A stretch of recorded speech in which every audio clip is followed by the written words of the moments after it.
माता की, भारत माता की।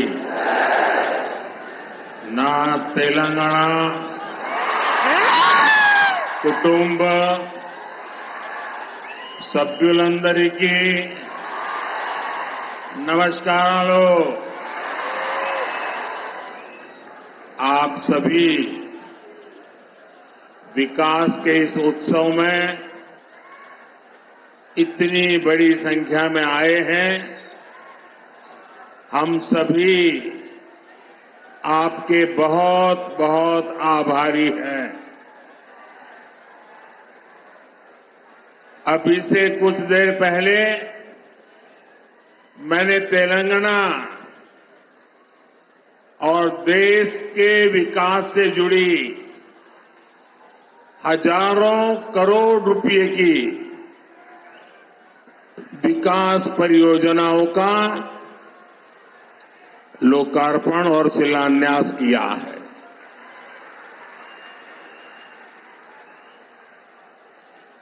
कुछ लोग आदत से मजबूर होते हैं, मेहनत करने की कुछ आदत भी कम होती है और इसलिए बड़ी सरल भाषा में कह देते हैं कि ये तो चुनावी सभा है। मेरे भाइयों बहनों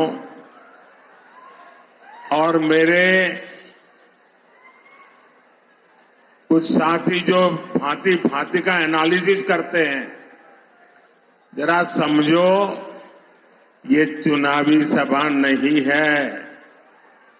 चुनाव की तो अभी घोषणा भी नहीं हुई है।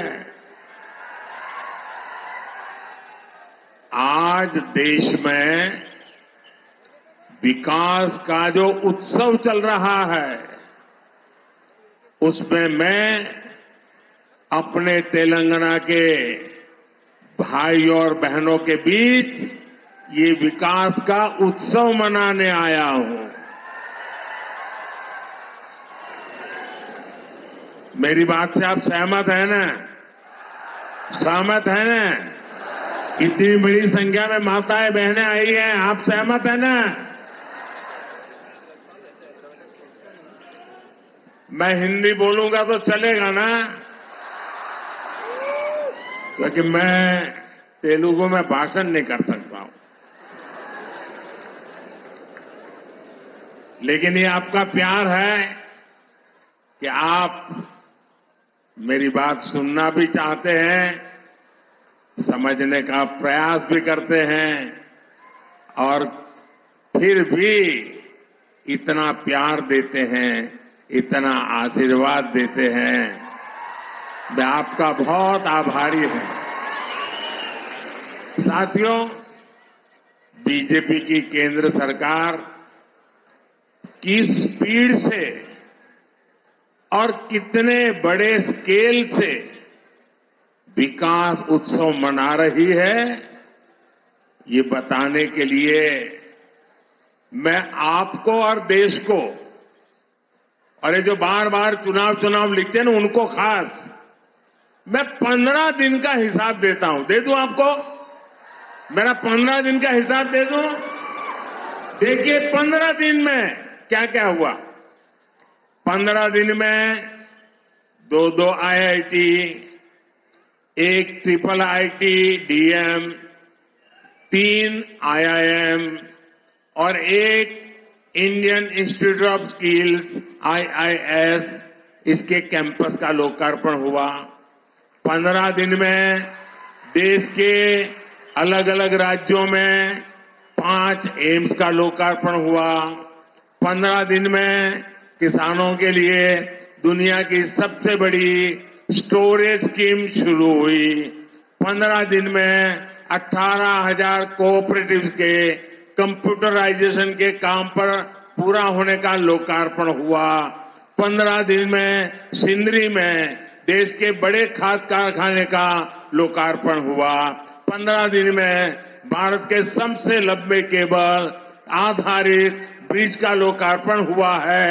15 दिन में रेलवे से जुड़ी 2000 से अधिक परियोजनाओं का शिलान्यास और लोकार्पण हुआ। 15 दिन में ही ऑयल और गैस सेक्टर से जुड़े 1.5 लाख करोड़ रुपए से ज्यादा के प्रोजेक्ट देश को मिले हैं। 15 दिन में ही केजी बेसिन में फर्स्ट ऑयल का लोकार्पण हुआ है। वहां से निकले कच्चे तेल के पहले टैंकर को हरी झंडी दिखाई है। 15 दिन में ग्लोबल टेक्सटाइल इवेंट का उद्घाटन हुआ है। 15 दिन के ये काम आत्मनिर्भर भारत से विकसित भारत के निर्माण को और सशक्त कर रहे हैं। अब बताइए, ये विकास का उत्सव है कि नहीं है? ये लोगों के कल्याण का उत्सव है कि नहीं है? ये लोगों की भलाई का उत्सव है कि नहीं है?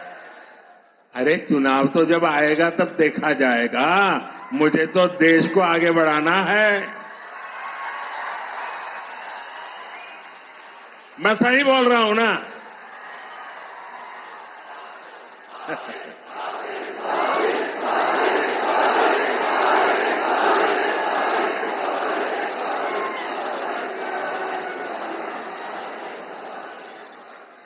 साथियों, कल भी मैंने, अब आप देखिए, ये चुनाव करते हैं, जरा देखिए, दिमाग खपाइए।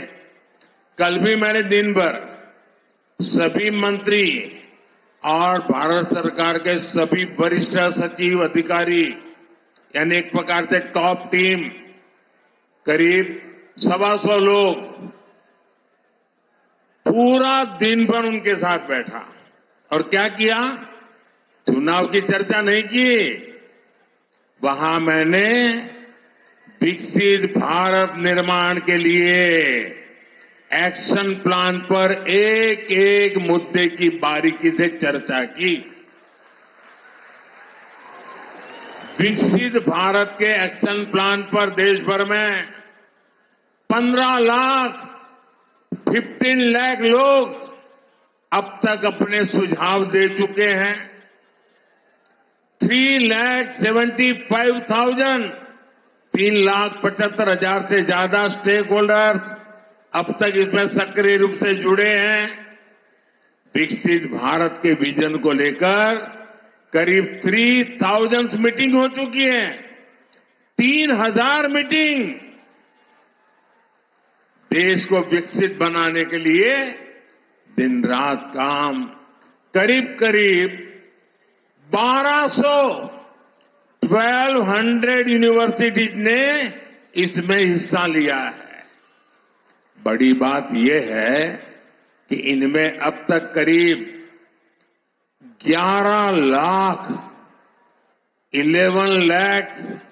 युवाओं ने हिस्सा लिया है, अपने मौलिक सुझाव दिए हैं, जो हमारे युवा विकसित भारत के सबसे बड़े निर्माता और सबसे बड़े लाभार्थी, ये हमारी बहुत बड़ी ताकत है।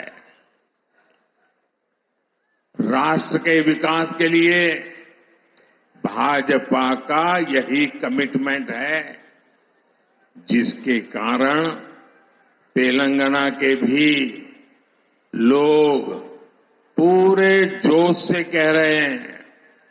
तेलंगाना के गांव से आवाज आ रही है।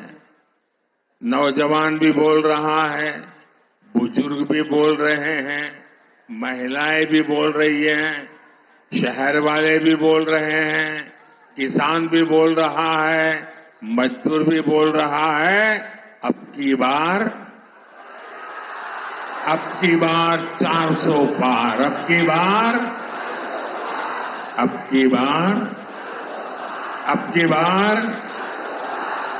4 వందలు తట్టాలి। బీజేపీకి ఓటు వేయాలి। साथियों, ये धरती रामजी गोंड और कोमाराम भीम जैसी महान विभूतियों की धरती है। आजादी के इतने दशकों तक तेलंगाना की इस धरती ने उन्होंने जो योगदान दिया, उस योगदान को कभी सम्मान नहीं दिया गया। 2014 के बाद बीजेपी की केंद्र में सरकार ने तेलंगाना के विकास को, आदिवासी समाज के सम्मान को इतना महत्व दिया। आप मुझे बताइए, क्या बीजेपी सरकार आने से पहले कोई कल्पना कर सकता था कि एक आदिवासी महिला देश की राष्ट्रपति बनेगी? कोई कल्पना कर सकता था? पहले कभी लगता था कि ऐसा हो सकता है? क्या कोई कल्पना कर सकता था कि भगवान बिरसा मुंडा के जन्मदिन को राष्ट्रीय पर्व के रूप में मनाया जाएगा? आदिवासियों के विकास के लिए देश में अलग मंत्रालय बनाने का काम बीजेपी सरकार ने ही किया था। आजादी की लड़ाई में जनजातीय समाज के योगदान को समर्पित म्यूजियम बनाए जा रहे हैं। ये काम भी केंद्र की बीजेपी सरकार ने शुरू किया है। हैदराबाद में जो म्यूजियम बन रहा है, हमने उसका नाम रामजी गोंड के नाम पर रखा है। साथियों, आदिवासी समाज को सम्मान मिले, ये परिवारवादी पार्टियों को बर्दाश्त नहीं हो सकता। हमने जनजातीय समाज के लिए जब भी फैसले किए, इन्होंने उन फैसलों का विरोध करने का कोई मौका नहीं छोड़ा है। साथियों, बीजेपी आदिवासी कल्याण को, आदिवासी गौरव को सर्वोच्च प्राथमिकता देते हुए काम कर रही है। आदिवासी समाज में भी जो लोग अति पिछड़े हैं, जो अब तक विकास से वंचित हैं, उनके लिए बीजेपी सरकार ने पीएम जनमन योजना शुरू की। इस योजना पर 24,000 करोड़ रुपए से ज्यादा खर्च किए जाएंगे। इसका लाभ हमारे तेलंगाना के भी चेंचू, कोलम, कोंडारेड्डी, थोटी, ऐसी छोटी छोटी जो आदिवासी समाज की जातियां हैं, दूर दूर है, ये इनके लिए लाभ मिलने वाला काम है। तेलंगाना को Sammakka Sarakka central tribal university स्थापित की जा रही है। साथियों, आज पूरे देश में मोदी की गारंटी, इसकी बहुत चर्चा है। यहां तेलंगाना के लोगों का सपना था कि टर्मरिक बोर्ड बने, था कि नहीं था? तेलंगाना के किसानों के लिए टर्मरिक बोर्ड अब एक सच्चाई बन चुका है कि नहीं चुका है? बन गया ना? मैंने कहा था कपास के किसानों की हर तरह से मदद करेंगे। बीजेपी सरकार ने कपास की एमएसपी में रिकॉर्ड वृद्धि की है। आज देश में 7 मेगा टेक्सटाइल पार्क बन रहे हैं। उनमें से एक मेगा पार्क तेलंगाना में बन रहा है। इसलिए लोग कहते हैं कि मोदी की गारंटी यानी गारंटी पूरी होने की गारंटी। మోదీ గ్యారంటీ అంటే గ్యారంటీగా పూర్తి అయ్యే గ్యారంటీ। साथियों, तेलंगाना के लोग ये जान चुके हैं कि परिवारवादी पार्टियों के चेहरे अलग हो सकते हैं, लेकिन चरित्र एक ही होता है। और ये चरित्र क्या है? दो पक्की चीजें हैं उनके चरित्र में, एक झूठ, दूसरा लूट। तेलंगाना में जैसे टीआरएस के बीआरएस बनने से कुछ नहीं बदला था, वैसे ही बीआरएस की जगह कांग्रेस से आने से कुछ नहीं बनने वाला, क्योंकि एक ही चट्टे बट्टे के लोग हैं ये। बीआरएस ने अपनी सरकार में कालेश्वरम प्रोजेक्ट जैसे घोटाले किए। कांग्रेस की सरकार उस पर कार्रवाई करने के बजाय फाइलों को दबाकर बैठ गई। तुम भी भले हम भी भले, तुमने खाया मैं खाऊंगा, यही करते हैं। साथियों, भ्रष्टाचार, परिवारवाद और तुष्टीकरण में आकंठ डूबे इंडी गठबंधन के नेता बौखलाते जा रहे हैं। अब इन्होंने 2024 के चुनाव का अपना असली घोषणा पत्र निकाला है। मैं इनके परिवारवाद पर सवाल उठाता हूं तो इन लोगों ने बोलना शुरू कर दिया है कि मोदी का कोई परिवार नहीं है। अब तो कल ये कह देंगे कि तुम कभी जेल में तुझे सजा नहीं हुई इसलिए तुम राजनीति में नहीं आ सकते, ये भी कह देंगे। तेलंगाना के मेरे भाइयों बहनों, मेरा जीवन खुली किताब जैसा है।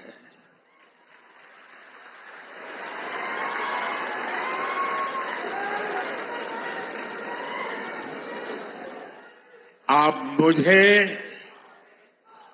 देशवासी भली भांति जानते हैं, समझते हैं। मेरी पल पल की खबर देश रखता है और कभी मैं रात देर तक जब काम करता हूं और खबर बाहर निकल जाती है तो देश से लाखों लोग मुझे लिखते हैं, बताते हैं कि इतना काम मत करिए, कुछ आराम करिए। ये प्यार भाइयों बहनों, एक सपना लेकर के बचपन में घर छोड़ा था और जब मैंने अपना घर छोड़ा एक सपना लेकर के चला था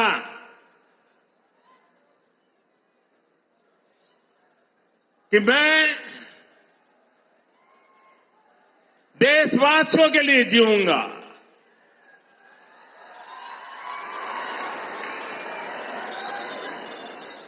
मेरा पल पल सिर्फ और सिर्फ आपके लिए होंगे।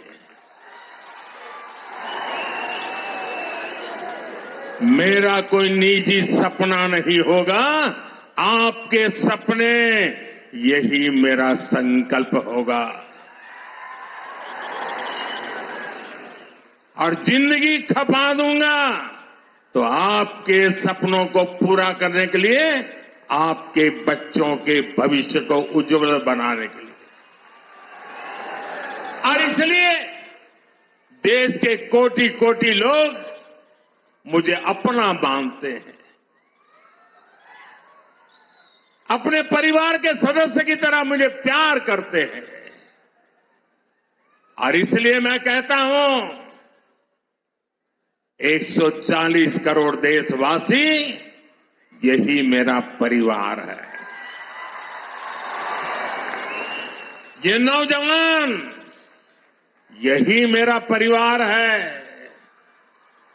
आज देश की करोड़ों बेटियां, माताएं, बहनें यही मोदी का परिवार है।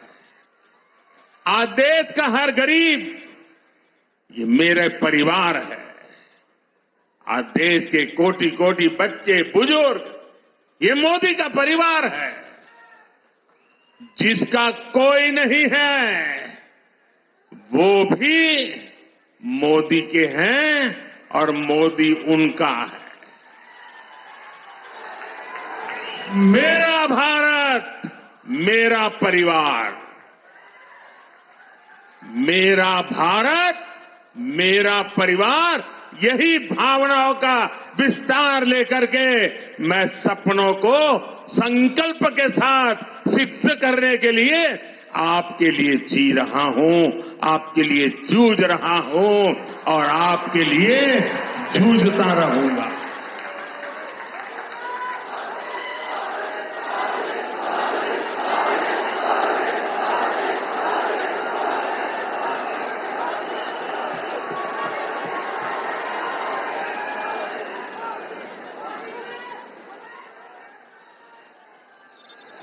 इसलिए आज पूरा देश एक सुर में कह रहा है, मैं हूं मोदी का परिवार, मैं हूं मोदी का परिवार, नेने मोदी कुटुंबम। आप भी मेरे साथ बोलिए, मैं हूं मोदी का परिवार, मैं हूं, मैं हूं, मैं हूं, मैं हूं नेने मोदी कुटुंबम, नेने, नेने, नेने। साथियों, आखिर में मैं तेलंगाना के लोगों को, देश के अन्य लोगों का एक संदेश भी देना चाहता हूं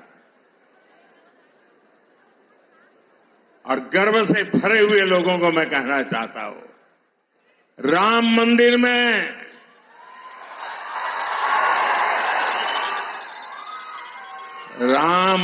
में सोने के दरवाजे हो या फिर मंदिर के स्तंभ, उनके निर्माण में तेलंगाना की भूमिका रही है और इसके लिए पूरा देश तेलंगाना के लोगों का आभार व्यक्त करता है। राम लला का आशीर्वाद पूरे तेलंगाना के लोगों पर है। हम विकसित भारत, विकसित तेलंगाना का लक्ष्य जरूर हासिल करेंगे। भाइयों बहनों, मैं आपसे यही आग्रह करता हूं कि 2047 25 साल हमारे पास है। इतनी मेहनत करनी है, इतनी मेहनत करनी है, देश को दुनिया के समृद्ध देशों की बराबरी में ला करके खड़ा रखना। हमारे मां बाप को तो मुसीबतों में जिंदगी गुजारनी पड़ी, लेकिन अपने बच्चों को मुसीबत में जीने के लिए मजबूर नहीं करेंगे। और इसलिए तेलंगाना, मुझे आपका आशीर्वाद चाहिए, मुझे आपका अपार प्रेम चाहिए। मैं आपका प्यार का भूखा हूं और एक सेवक के नाते आपको समर्पित हूं। मेरे साथ बोलिए,